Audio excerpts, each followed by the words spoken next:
After 4 months off the tour, Carlos Alcaraz returns in Argentina and wins his first title of the year in Buenos Aires, the ATP 250 tournament. It was a great showing from him all week. He improved with each match as it went on, eventually culminating in that win against Norrie in the final. His footwork, speed, shots, power were all still there, which was great to see, and how quickly he was able to get back in the swing of things, which was amazing. And just before we continue with the video, a subscribe to the channel would be much appreciated. Also, we did have Dominic Thiem losing in the tournament as well, so, not all things are positive.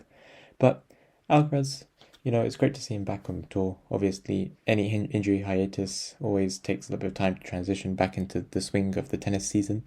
Yet he was able to transition so seamlessly onto the clay court tournaments, and although he did beat quite lowly ranked players, some of them were like clay court specialists, but still, they were lowly ranked.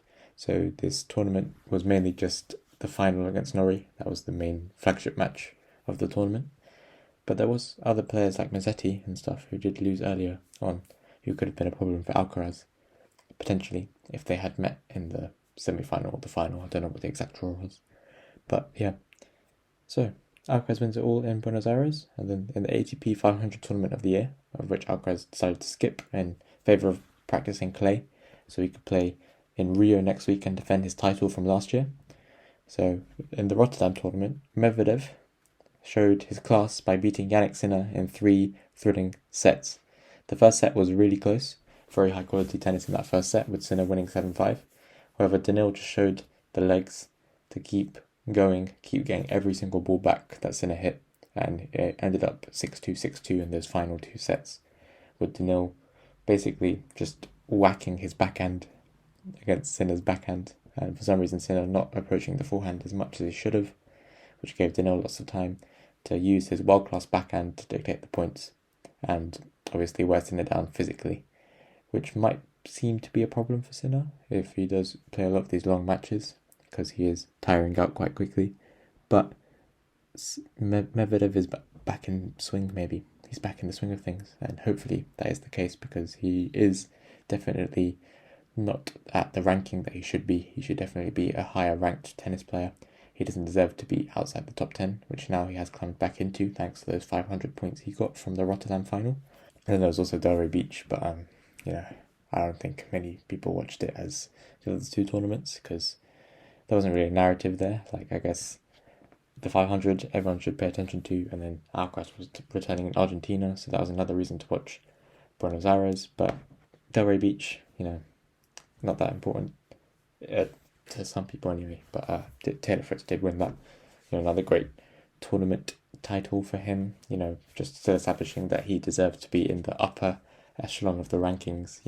Competing for the top 10 places in the world, which I have a fear he might drop out of, just based on the talent and the quality that's around him.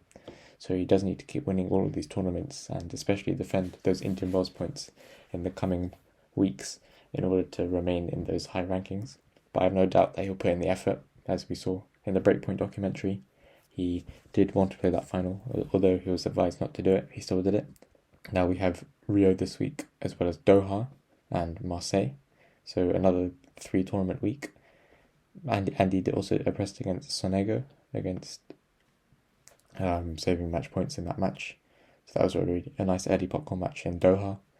And currently in Rio, it was delayed because of the rain, and it was nighttime as well. So I guess it's back for a second day now. So I guess some of the players will be having to play 2 matches in one day.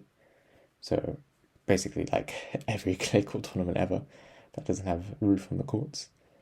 So yeah, so the main theme of this was Alcaraz returns to the tour after 4 months and wins the tournament, which just shows how good he is. He's not overhyped. He is the real deal. He's playing great clay court tennis like a week back to the tour. Even though his exhibition tournaments, for example, weren't that great, like the results he got in those exhibitions, he was a little bit rusty, coming back from that abdominal injury that he suffered in the Paris Masters 2022. Yeah, and also it's good to see Medvedev back to full form. But then again, we did see this in Vienna last year, when he was playing really well. He beat Sinner in that tournament as well. It looked like a turning point, and then he goes to lose to Dimonor in the Paris Masters. So hopefully this is an actual turning point for Medvedev, and he can find his 2021 form, because he was probably the second best player that year behind Djokovic.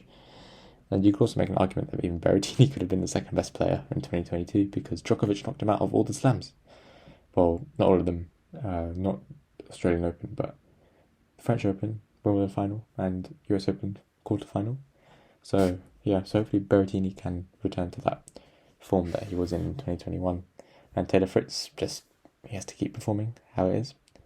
So thank you so much for watching and listening. Take care and peace.